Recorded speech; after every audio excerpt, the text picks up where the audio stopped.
Pensando en voz alta, conversación espontánea en la que se analizan los temas de actualidad, abordados bajo la perspectiva de Alfredo Mena Lagos. Pensando en voz alta. Buenos días, bienvenidos a Pensando en voz alta. Tengo el gusto de tener con nosotros a mi buen amigo Germán Bruch, compañero de luchas y de futuras luchas, porque yo creo que se nos avecinan tiempos difíciles y críticos. Bienvenido, Germán. Gracias, Alfredo, por invitarme, y te iba a decir de futuras luchas y de sueños. Y de sueños. De sueños de un futuro mejor. Yo creo que vamos a morir soñando. Soñando, Germán. pero no hay que perderla. Claro.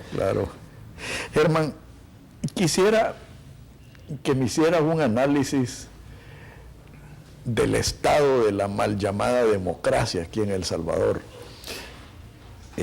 ¿Lo quieres conciso?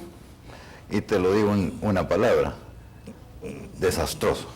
Pero si nos extendemos un poco, si nos extendemos un poco, yo diría que es triste lo que está sucediendo, pero no es sorpresivo, porque yo creo que tú y yo siempre estuvimos hablando de esto desde los acuerdos de paz, porque fueron acuerdos que quedaron esbozados y diseñados de una manera perversa para construir lo que tú y yo en aquel momento ya podíamos sospechar que iba a ser una amañada democracia. Y que fue hecho a espaldas del pueblo. Claro, totalmente. Y yo recuerdo que usábamos la palabra amañada, porque no habíamos inventado nosotros o adoptado el término partidocracia.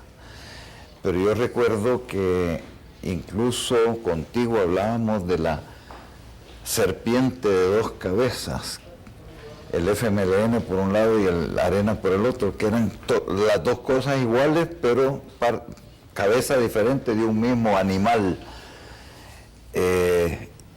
Y todo esto ha resultado cierto, y tristemente cierto, porque nunca hubo deseo de cambiarlo. Y termino rápido, porque te recuerdas que había una fundación que se llamaba Fundepal. Yo fui presidente de Fundepal. Fuiste presidente, pero en la época del gringo Valdivieso, y después de Gloria Salguero, que estuvo como presidenta de Fundepal, a mí me invitaron a ser una especie de amigo de Fundepal o colaborador de Fundepal para tratar de hacer algo al respecto del partido. Tú sabes que yo no he sido nunca miembro del Partido Arena. Yo fui simpatizante del Partido Arena en sus albores, y tengo que confesar, voté cuando pude, cuando ya estaba en el país, voté por Arena en varias ocasiones, hasta que un día dije no puedo seguir votando por Arena. Y en las últimas veces no he votado, precisamente. He anulado mi voto, porque no he considerado que haría bien conmigo mismo dando un voto por algo que no creo. Entonces, no hay ningún partido en este país que amerite que yo le dé mi confianza y mi aval. Hasta ahí me quedo, porque... Fíjate que yo recuerdo muy bien los inicios de nuestras luchas, Germán, pero quizás me voy a remontar un poco más atrás a mis luchas. Yo siempre me opuse por principio al pacto de Apaneca, y en parte por eso me aparté de la política partidaria, porque yo consideré el pacto de Apaneca una traición a los principios que supuestamente todos estábamos luchando por, ¿verdad? Entonces, en ese sentido, yo creo que el pacto de Apaneca y lo subsiguiente fue el inicio de lo que después se llamó la semilla de la partidocracia. Claro, entendimientos perversos, porque en política obviamente tienen que haber encuentros, y tiene que haber diálogo, y tiene que haber un cierto grado de... Sí, pero la forma... Pero no en ese tipo de pactos perversos que condujeron todo esto a un desastre.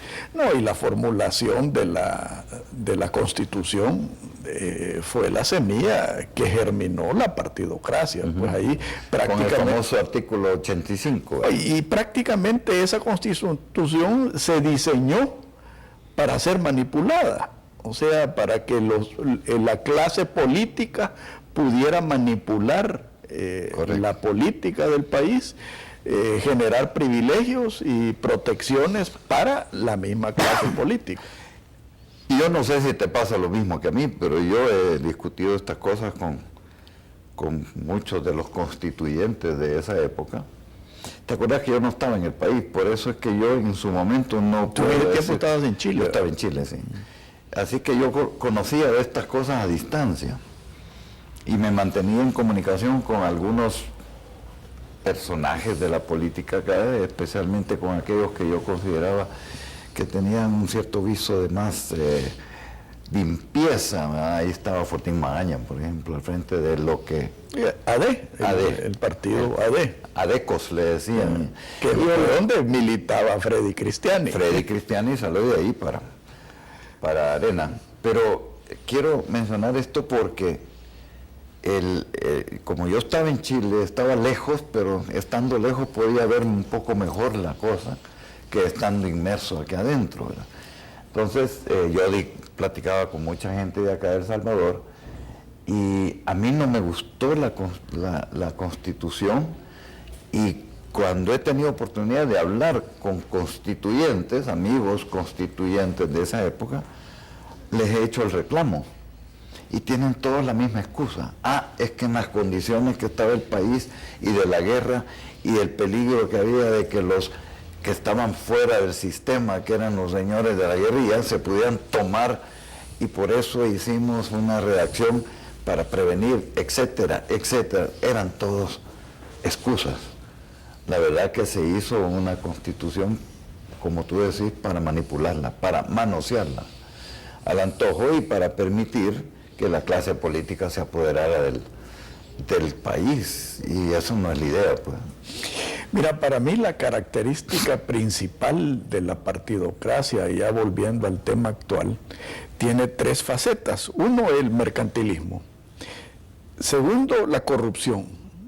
Y ahora, últimamente, el acoso fiscal, que va en contra de la población, porque... Y unas derivan de las otras, así es. En cascada, porque el mercantilismo es el origen, llamémosle, que data de muchos años, ¿verdad? En la época de los piratas, tú te acordás, ¿verdad? Los corsarios, y que trabajan para la reina de Inglaterra, y ahí ese era el concepto del mercantilismo originario, ¿verdad? O sea, todo eso es truculento. Entonces de ahí deriva la corrupción, porque es bien fácil. Cuando tú ya tenés esos contubernios entre la clase política y por qué no decirlo, la clase política, el gobierno y los empresarios, y los malos empresarios, tú comenzás a derivar todo esto en una corrupción que cada vez se vuelve más voraz. Al principio la corrupción tenía ahí... Yo platico con una persona que es mayor que yo y me dice: Germán, en la época de los militares se robaban el rancho, ¿verdad?, de los soldados, le hacían picardías al presupuesto militar, pero nunca tocaban el erario nacional. Por supuesto había mercantilismo, claro que sí, pero no era descarado. Ahora el asunto es que ya el robo es descarado y está dejando en la calle. Entonces, y eso deriva en los impuestos.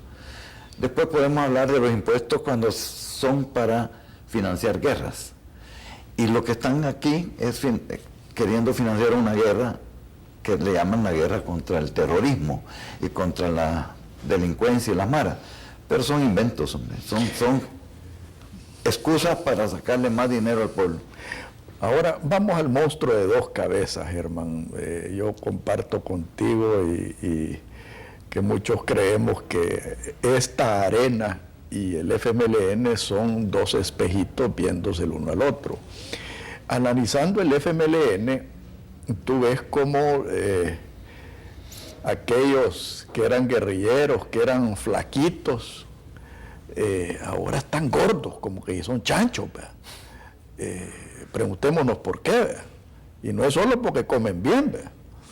Segundo, tenemos el caso de aquellos que eran arrastrados y que ahora siguen siendo arrastrados, pero multimillonarios, ¿verdad? Entonces, todo esto es a costa del ciudadano salvadoreño, porque si nosotros nos preguntamos cómo estamos ahora a cómo estábamos en 1989, estamos infinitamente peor y acosados. Sí,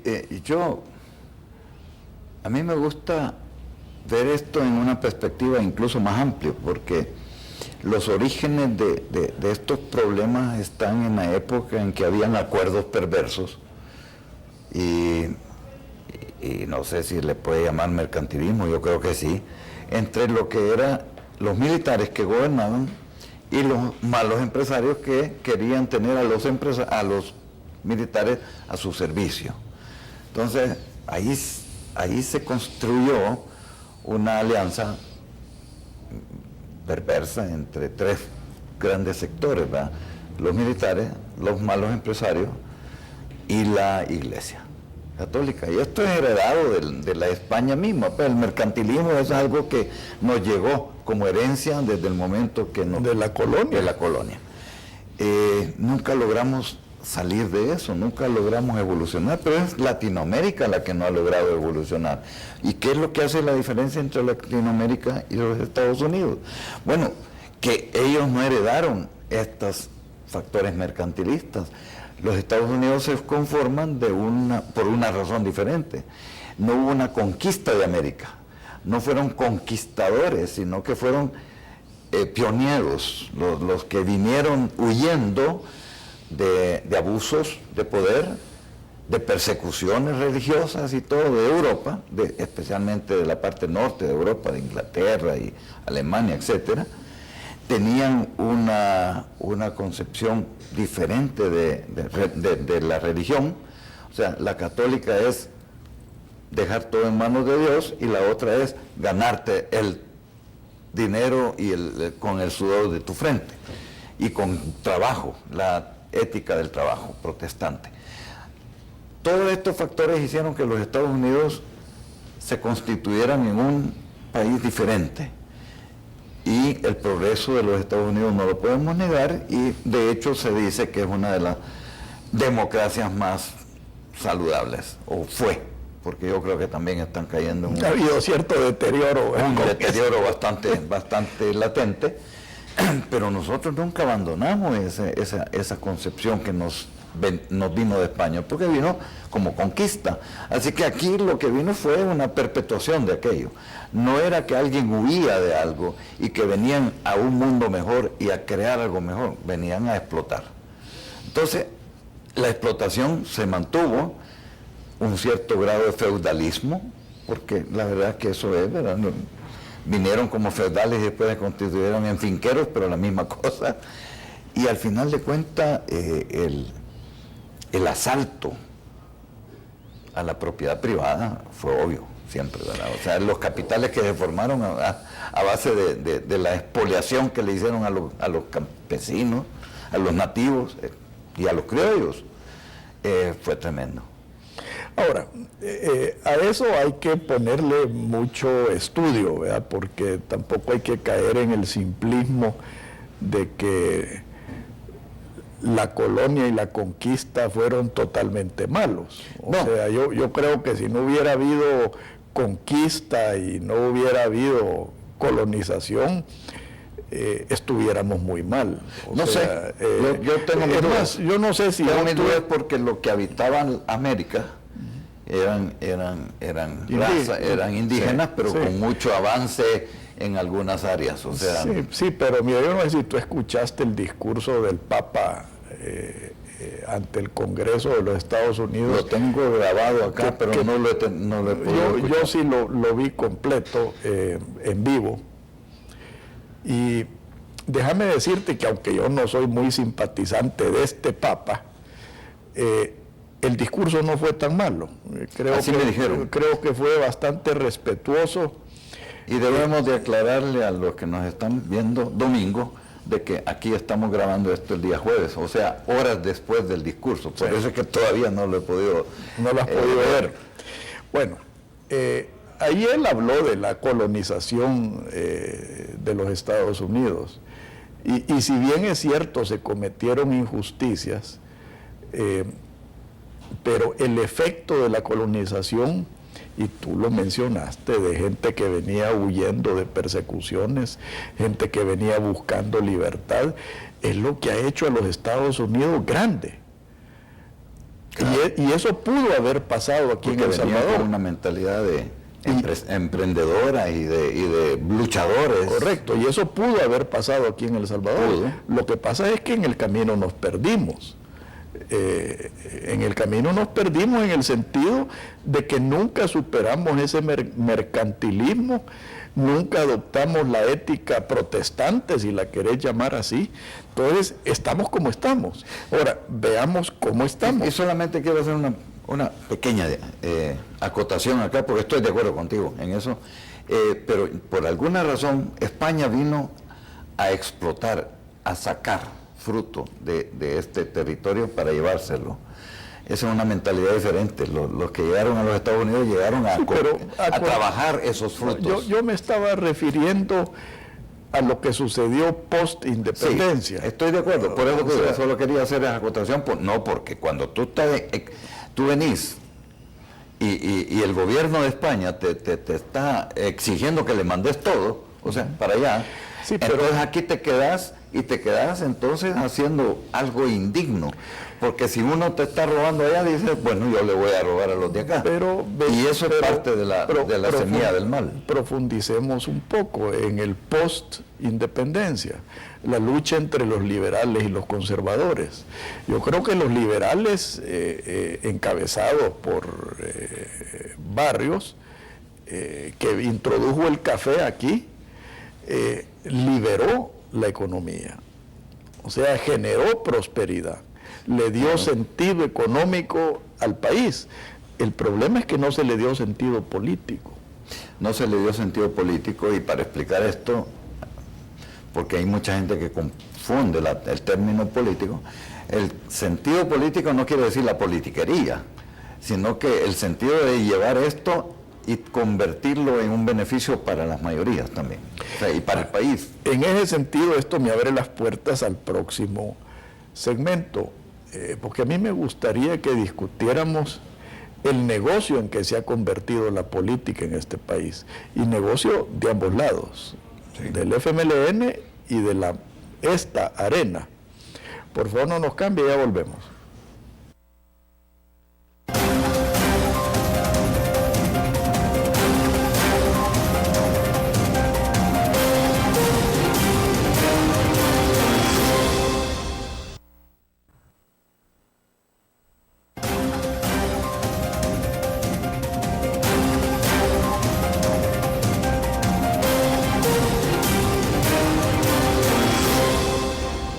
Herman, analicemos el negocio de la política. Últimamente, y yo hoy en la mañana vi un programa donde estaban 4 magníficos representantes de la partidocracia, excepto uno de ellos, que yo creo que Juan Valiente es un muchacho decente y que en realidad quiere el bien del país. Pero escuchar a los otros justificando el acoso fiscal, exigiendo con toda potencia el castigar a los evasores de impuestos y a los elusores de impuestos y a demandar mayor presupuesto. A mí me revuelve el estómago, no porque no crea que debe de haber justicia fiscal, porque el que debe impuestos tiene que pagar, ¿verdad? Lo que sí me revuelve el estómago es que estos tipos que viven de la política, que despilfarran el dinero del pueblo, son los que primero tiran la piedra para recaudar más. Y se les olvida el daño que hacen. ¿A qué me refiero con despilfarro? Veamos ejemplos. Todos los carros y personal de seguridad, si hasta los diputados suplentes tienen seguridad en este país. Vemos lo que cuestan los asesores de la Asamblea Legislativa y tenemos el cinismo de la presidenta de la Asamblea Legislativa llenándose la boca de que ha publicado la lista de asesores y sus sueldos de la directiva pasada y no dicen nada de la actual directiva. Y eso me pregunto yo, si la Sala de lo Constitucional exigió que se publicara la lista de los asesores y sus sueldos, no se limita a la directiva pasada. Supuesto, no. Entonces se convierte en una burla. Es una burla constante y es un atropello constante al sistema de legalidad del país. Yo siento que por ahí es donde está el problema, es que ya no se respeta. El imperio de la ley no existe en El Salvador. No sé si existe en otros países, pero aquí en El Salvador no hay imperio de la ley. Nadie está sometido a la ley, excepto aquel que no se puede escapar, ¿verdad? El que está atrapado.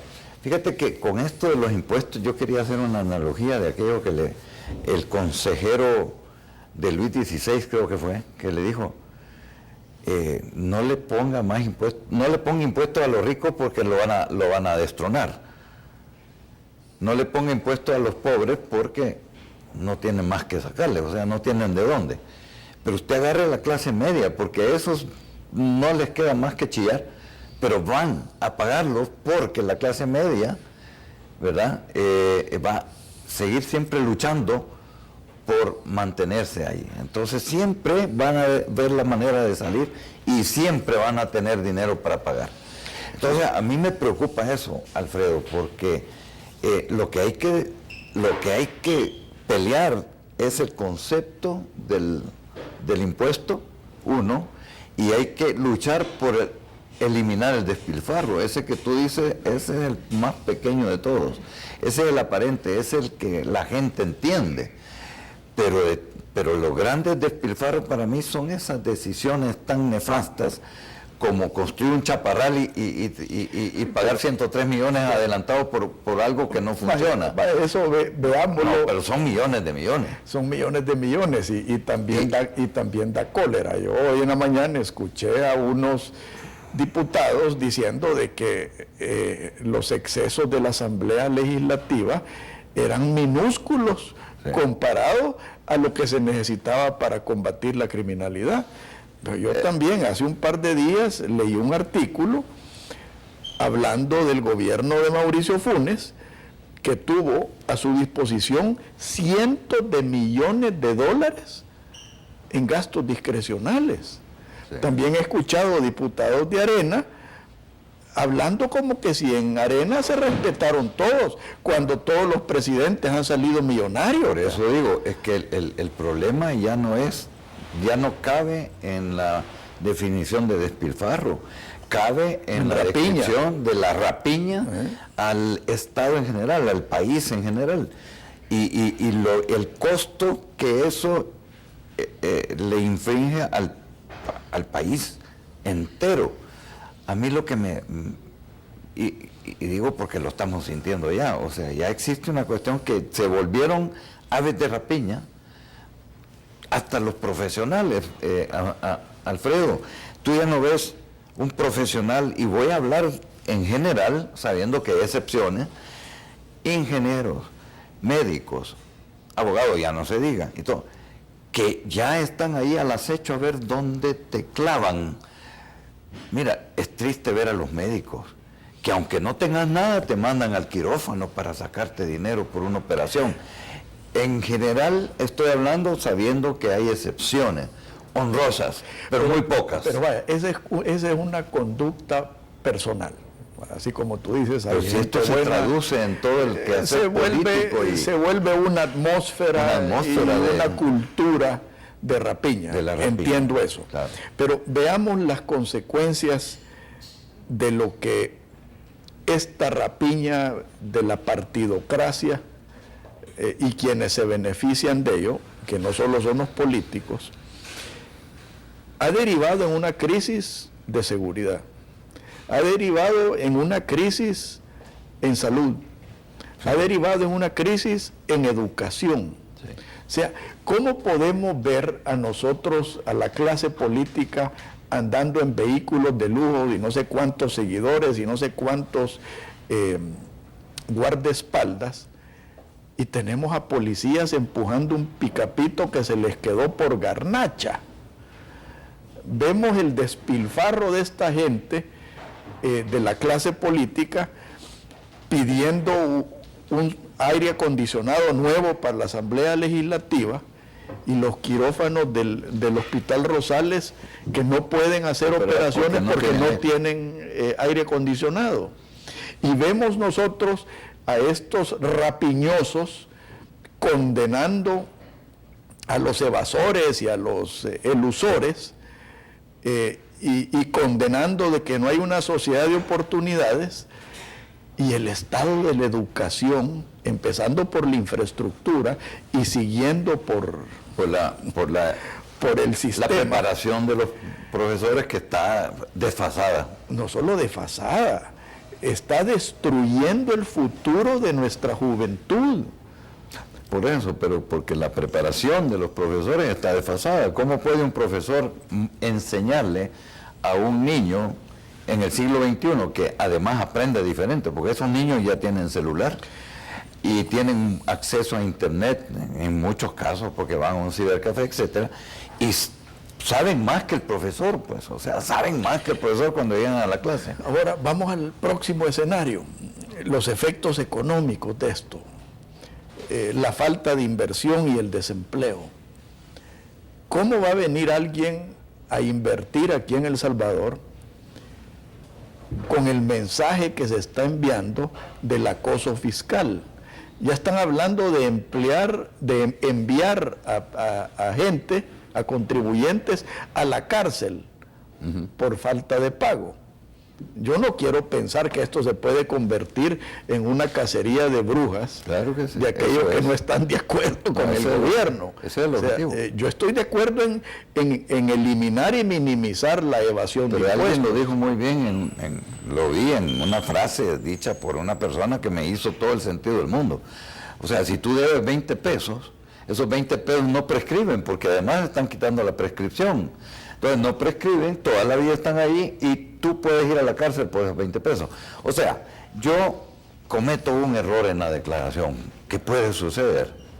Gracias a Dios no me ha tocado, pero digo, bueno, cometo un error en la declaración, o lo comete el contador, porque acordate que dependemos de los contadores, que además son malos porque fueron formados de manera defectuosa en nuestro sistema de educación y de formación profesional. Y ese contador se equivoca, ya sea por malicia o por ignorancia, y yo soy el responsable. Y ahí están esos $20 persiguiéndome toda la vida, porque no prescriben, y el día de mañana yo doy una opinión contraria al gobierno y me meten a la cárcel por los $20. Pero tú estás hablando del que ha cometido un error, y yo creo que eso no es excusa. Pero a mí me gustaría que habláramos, Germán, de aquellos que no pueden pagar los impuestos. Bueno, aquellos que tienen que escoger entre pagar un impuesto o mantener una fuente de trabajo, que tampoco es excusa. Pero yo me niego a pensar que haya nadie metido en un negocio que no pueda pagar los impuestos, si los impuestos son razonablemente calculados en base a las utilidades. Obviamente tú no estás en el negocio del café, bueno, para poner que un sector en crisis. Eso es un impuesto que yo lo considero expoliatorio. Mira, yo conozco gente, Germán, que ha vendido propiedades para pagar impuestos. Pero es que es una mala definición del concepto de impuesto, o mala aplicación. Pero es que esa es nuestra realidad. Bueno, de acuerdo. Entonces aquí le estás pidiendo, y voy a hablar de un sector que yo conozco, el sector cafetalero. Te están pidiendo de que renoves el parque cafetero, que es lógico, porque si no te acaba la roya. Te están pidiendo de que reforestes el país para preservar el medio ambiente y los mantos acuíferos, pero ignoran la realidad de que el sector cafetero ya no es sujeto de crédito. Estás hablando de que el sector cafetero tiene que bolsearse para hacer estas inversiones. Y si no te alcanza la bolsa. Yo estoy claro en todas las definiciones y yo no estoy discutiendo contigo mucho, a pesar de que este es un programa para discutir. No, claro que sí. No es que yo te quiera llevar la contraria, estoy planteando que los conceptos se han trastrocado, porque yo entiendo que el impuesto no debe de ser extractivo solamente, no debe ser ordeñar. No es para ordeñar o para castigar, como dijo alguien por ahí. Pero castiguemos a los ricos. ¿Y por qué hay que castigar? Pero vamos... Si lo que tenemos que hacer es que cada quien que está gozando de una economía pujante contribuya para que el Estado pueda... Es que ese es el problema. Coadyuvar a que esa economía sea cada vez más pujante. Pero ese es el problema, que aquí en El Salvador no existe la economía pujante. Pero porque... Creo que son muy pocas las empresas y aún peor, muy pocas las personas que están pujando, solo aquellos que se benefician del mercantilismo, ¿verdad? Eso si hacen plata, entre peor esté la sociedad, mejor, ¿verdad? Pero muchos de esos ni siquiera están pagando impuestos de ese beneficio. Algunos es que están pidiendo devolución, ¿verdad? Claro. Pero vamos a otro sector, Germán, el sector de la construcción. El sector de la construcción está en crisis. Y ahora están pidiendo algunos voceros el impuesto sobre el patrimonio. ¿Eso qué te significa? Le están diciendo al salvadoreño, mire, llévese su dinero para otro lado, porque si lo deja aquí o lo invierte aquí, le vamos a caer encima. Claro. ¿Qué mensaje es ese, Germán?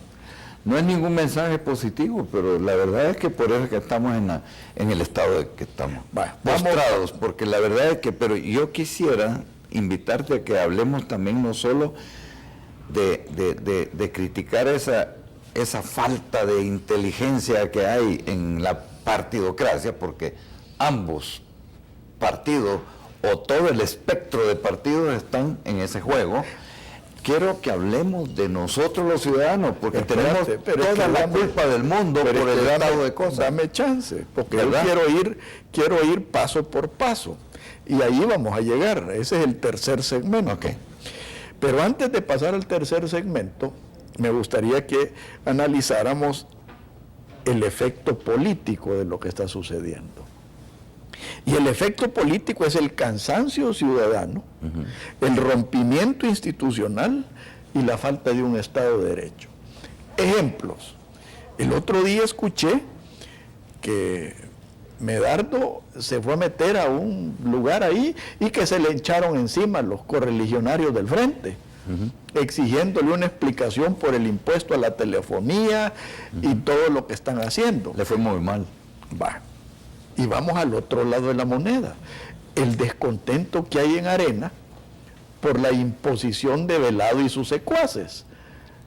Entonces, ese cansancio ciudadano nos va a llevar al tercer segmento que vamos a analizar. Cuando tomemos conciencia, pero ojalá que tengamos ánimos y capacidad, porque sí, es que mira, un pueblo postrado ya no puede hacer nada. Mira, no hay peor agresor que un animal acorralado.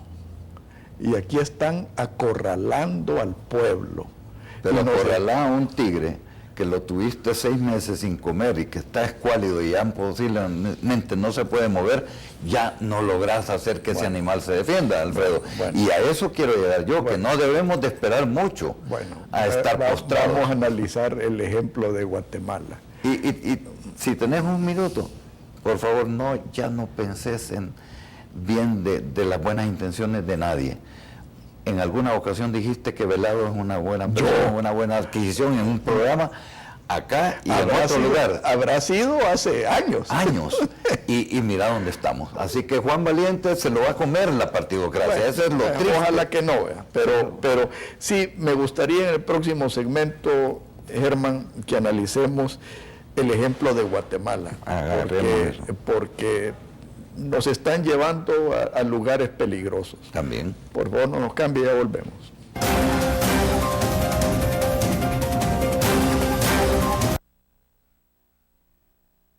tome el control.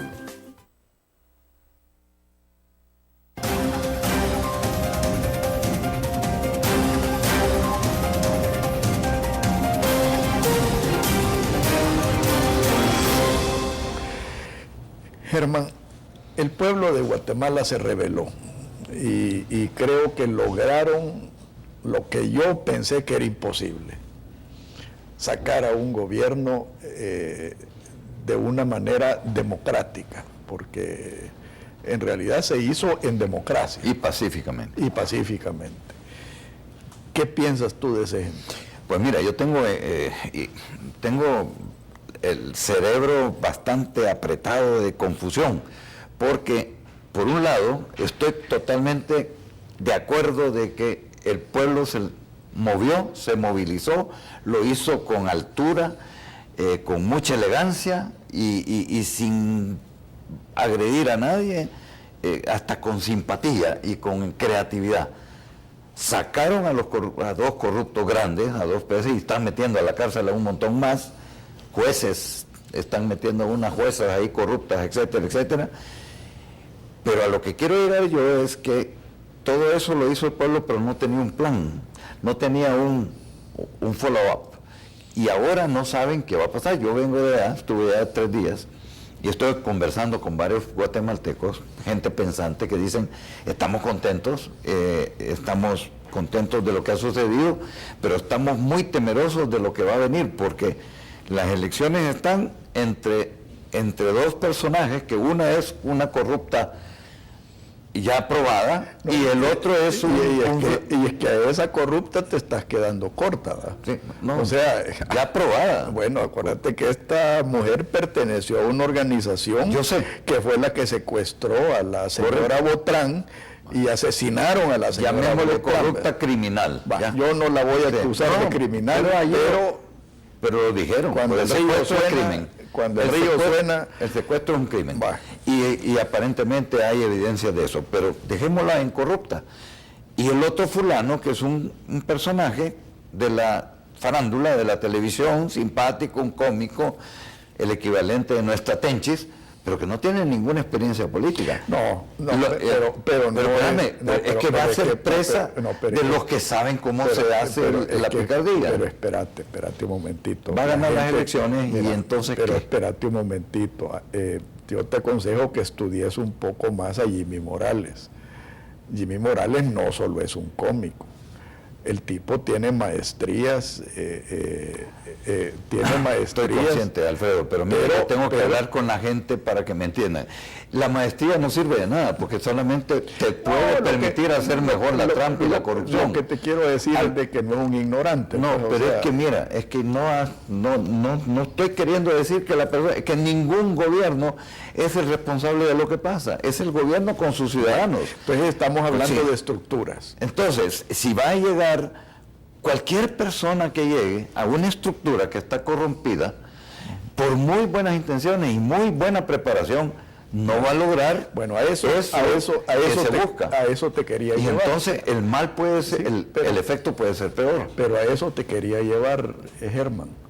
Estamos hablando de una crisis estructural. Yo en lo personal ya dejé de creer en este sistema. A mí lo único que me da credibilidad de este sistema es la Sala de lo Constitucional. Pues sí. Y para de contar. Y que tiene la vida contada. Te voy a hacer una propuesta. Y tú fuiste fundador de MIRE, que es la reforma electoral. ¿Qué te parecería a ti si aquí se estableciera un sistema parlamentario como en Europa?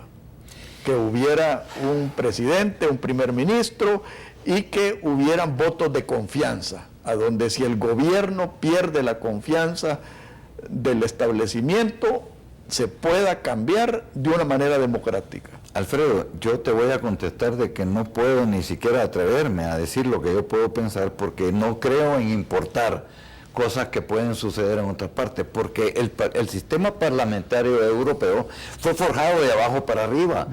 Entonces, si lo traemos... De eso estoy hablando. Sí, pero tenemos que empezar a educar a la gente a partir... O sea, no puedes ir a la calle si no estás preparado para ir a respetar. Pero tampoco. Y después de respetar tenés que estar preparado a continuar la vigilancia. Sí, Germán, pero mira, tampoco te podés meter en el negocio de reinventar la rueda. No, o sea, yo no estoy hablando de eso, estoy hablando de que todo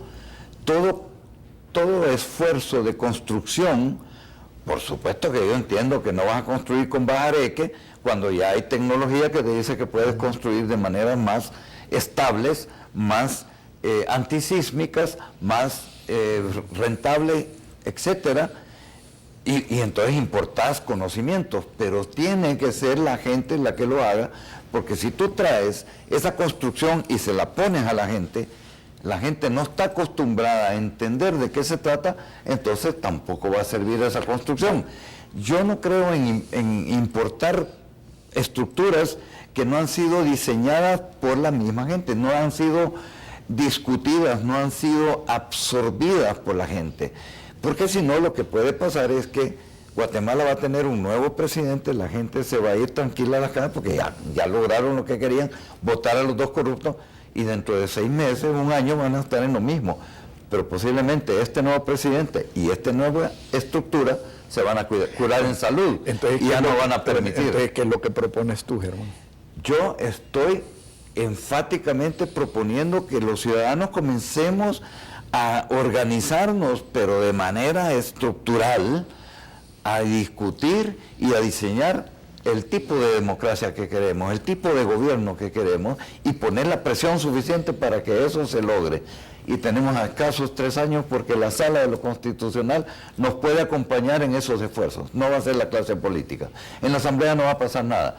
Tiene que la Sala convertirse... Básicamente lo que me estás diciendo es que ves cuesta arriba un proceso democrático. Pero por supuesto. Partidocrático, mejor dicho. Por supuesto que lo veo cuesta arriba. Yo creo que estamos 10 o 20 años tarde. Entonces, ¿cuál es la alternativa? ¿Te estás refiriendo tú al caso Chile? ¿Al caso? Chile. Bueno, fíjate que el caso Chile tiene altos y bajos, o sea, salieron de una...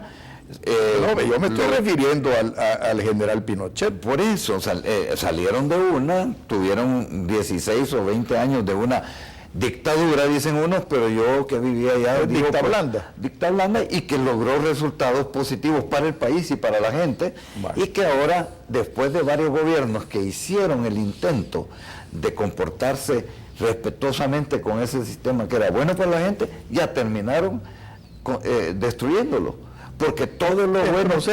En proceso de destrucción, no, pero si a Chile está en problema. Lo mismo está en los Estados Unidos.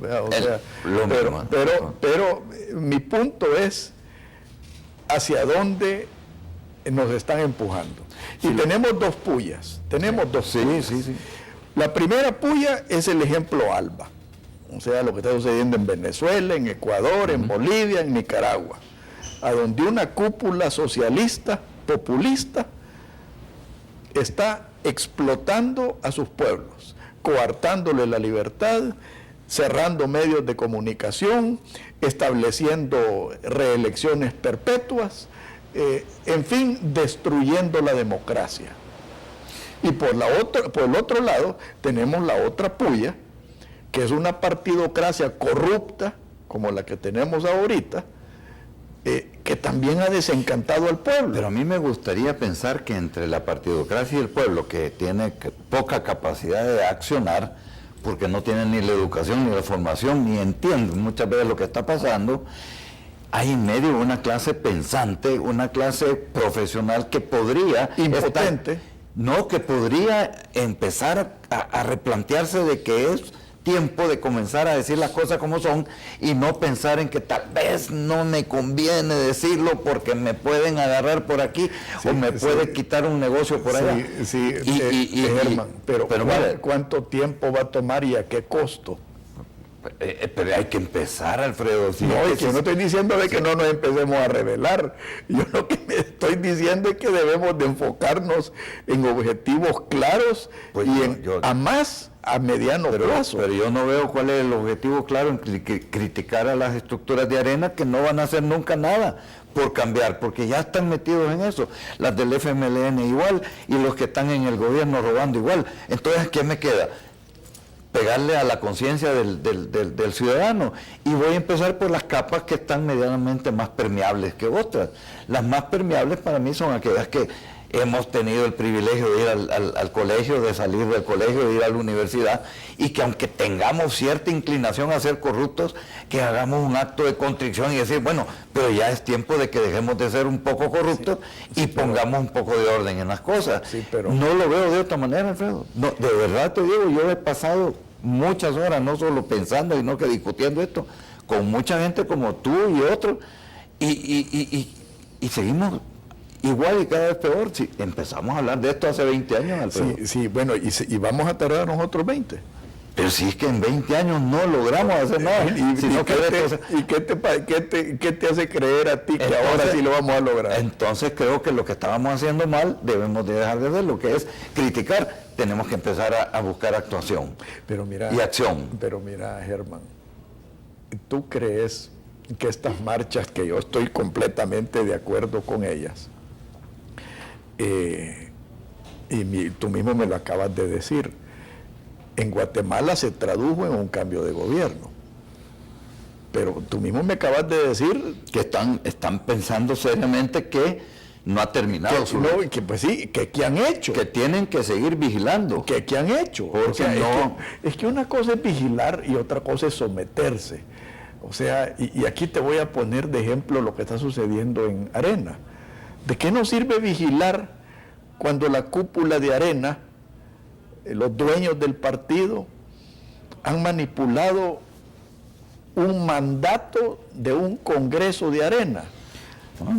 No sé. A mí me dijiste hace un rato que a Medardo González lo encontraron por ahí y casi que lo agreden precisamente porque le estaban reclamando. Bueno, yo te digo que a veces es posible que sea necesario, voy a usar la palabra linchamiento, aunque no sea de verdad físico, sino que un linchamiento... Ya vamos llegando a Pénjamo. Un linchamiento de otra índole, intelectual, político, un linchamiento... ya vamos llegando a Pénjamo, ideológico, que es a donde te quería llevar. Bueno, llévame. ¿Cómo se llama? ¿Hacia dónde están empujando a este pueblo? Los dos extremos, las dos cabezas de esa víbora que se está comiendo a este país. Pero para que entiendan tenemos que ponerles un poco de miedo, Alfredo. A eso digo yo, las marchas creo que en algún momento les hace pensar dos veces. Pero mira, yo estoy, como te digo, yo estoy de acuerdo con las marchas, pero te meten una contramarcha por un lado y te infiltran tu marcha por el otro, que fue lo que sucedió en las marchas pasadas. Ya sucedió, pero ¿tenemos la capacidad de ser inteligentes o no? Entonces tenemos que buscar mecanismos que nos eviten. Yo recuerdo que cuando el 743 fue la movilización ciudadana ahí de jóvenes y jóvenes intelectuales la que lo detuvo, pero porque hubo también capacidad de escuchar de alguien. Bueno, ahí estaba la sala, y la sala intervino, pero también hubo algunas reacciones de los malos políticos que dijeron, esta cosa se está poniendo brava, así que mejor calmémonos. Bueno, yo eso es lo que pido, un activismo político inteligente, organizado, pero no podemos seguirlo haciendo sentados cómodamente en nuestras casas. El Facebook y el Twitter están bien, pero si no estamos dispuestos a sacrificar un poco, no solo en ir a la calle, en ir a puntos de reunión y a discutir, pero no a chupar, no a hablar babosadas y a ¿qué te dijera? Al chambre y al chisme, tener un poco de orden, qué es lo que queremos y cómo lo queremos. Yo estoy llegando a la conclusión que tenemos que ir más allá de eso, Germán. Bueno, yo estoy de acuerdo contigo. Yo, como te dije, yo ya dejé de creer en este sistema. Yo ya no creo, tú me lo dijiste al principio del programa, ya no sigas dando el beneficio de la duda. Claro. Entonces, ¿qué nos queda? Y consten, fíjate que yo tengo un poco de reticencia, pero tengo menos reticencia. Soy macho sin dueño y soy bien desbocado para decir la cosa. Bueno, a lo mejor necesitamos un golpe de Estado, un golpe de timón, un golpe de lo que sea. Ya vamos golpe llegando, blando, ya golpe vamos suave, y que me lleven a la cárcel si quieren, señores, a mí no me importa, pero yo quiero que la gente entienda que así como estamos no podemos seguir. Ya vamos llegando a Pénjamo, ¿verdad? Ya vamos llegando Sí. a Pénjamo. Ahora, el Yo problema creo es que que a el veces- pueblo, es que mira, el pueblo se está cansando, ya hay un agotamiento, mira, hay un agotamiento social manifestado en toda la gente que se está yendo. En todas partes. Ya hay un agotamiento económico manifestado en la falta de inversión y de generación de Y de empleo. actividad económica. Y estamos hablando de un agotamiento político a donde hay un repudio a la partidocracia. Bueno, entonces, ¿qué hacemos? Aprovechemos Bueno, eso. ya dijiste. Hay que, mira, yo siempre creo que cuando el momento es propicio hay que poner el fósforo para que la cosa prenda. Yo estoy usando analogías y si me quieren también decir que soy incendiario, pues incendiemos las mentes. Yo lo que quiero es que entendamos, señores, si nos quedamos tranquilos, vamos a morir de inanición, porque ya de llegar un momento que ya no tendremos herramientas. Si nos quitan, la sala, a partir del 18 no nos queda más remedio. Aquí nos van a meter todos los órganos del Estado, van a ser propiedad del la gobierno. partidocracia. O del gobierno de turno. Y entonces nos va a pasar lo que está pasando en Nicaragua y en Venezuela y en Ecuador, que ya no hay vuelta atrás. No hay vuelta atrás porque todo te mandan a la cárcel. Imagínate al muchacho López, está en la cárcel por 14 años. ¿Por qué? Pues porque fue un disidente, pues, porque aplicó aquello que es de la democracia, que es estar en desacuerdo. Es por pararse en público y decir, protestemos, ¿no? Porque todo eso está tipificado en las leyes hechas a favor de Chávez y con jueces que están controlados por Chávez y por no sé qué, y por instituciones todas controladas por el chavismo, y ya no pueden hacer más, pues, ya a mí me sorprende que están pretendiendo. Lo único que queda en Venezuela es las miles de gente en la calle, jóvenes estudiantes, porque la clase, me cuentan venezolanos que están allá, ya los adultos, los adultos ya no se mueven porque dicen, no vale la pena, ya tiraron la toalla, pues, ya tiraron la toalla. Los jóvenes son los únicos que no la han tirado. Y yo estoy apelando a los jóvenes de acá, de este país, porque los viejos estamos todos muy cómodos. Sí, pero ¿qué instrumentos tienen los jóvenes? Aparte de marchar. Pues mira, los jóvenes siempre han tenido instrumentos como es de gritar fuerte, patalear fuerte y ser creativos. Y la creatividad funciona. Yo siento que la partidocracia le ha quitado todos los instrumentos de cambio a la sociedad y se están tomando el riesgo de que la población tome otros instrumentos. Yo sé, y yo lo he dicho abiertamente y lo digo acá en tu programa. Yo he incitado muchas veces, vayamos a la asamblea, rompamos las puertas porque nos ponen candados. Fíjate, la asamblea que es del pueblo, y nos ponen candados para que no nos acerquemos. Rompamos los candados, llevemos cortafríos, llevemos Hummers o Jeeps o lo que sea, entremos a la fuerza y saquemos a los diputados y démosle un par de nalgadas para que se vayan a su casa. No, es que de verdad, Alfredo, es que no queda otra. Si eso ha pasado en Argentina, bajaron la patada a los políticos. ¿Sabías tú, verdad? No. Sí, en alguna época sacaron a patadas a los diputados del recinto porque se estaban portando igual o peor. ¿Del recinto o de la cueva de ladrones? De la cueva esa. De la cueva de ladrones. Llaman, en la casa del pueblo, dicen, pero si no dejan llegar al pueblo. La cueva de ladrones. La cueva de ladrones. Entonces, yo sí estoy bien, pues, como digo, bien desalentado, pero al mismo tiempo alentado, pero a la insurrección. O sea, a la rebelión. Indignado y estoy rabioso. Hartos. Y yo espero que algún momento la gente y los jóvenes digan, basta ya, hasta aquí llegamos y ahora empecemos a hacer algo diferente. Le vamos a seguir dando seguimiento a esto, Germán. Alfredo, un gusto. Gracias por permitirme desahogarme un poco. Bueno, yo creo que parte es desahogarse y parte es hacer pensar a la gente, ¿verdad? Porque nos están llevando Hacer actuar a la gente. No, y a donde no queremos ir. Hacer actuar a la gente. Ya para pensar ya no hay tiempo, hay que actuar. Pero nos están llevando a donde no queremos ir. Por supuesto. Que Dios los bendiga a todos. Muy buenos días. Esto fue Pensando en Voz Alta, conversación espontánea en la que se analizan los temas de actualidad, abordados bajo la perspectiva de Alfredo Mena Lagos. Pensando en Voz Alta.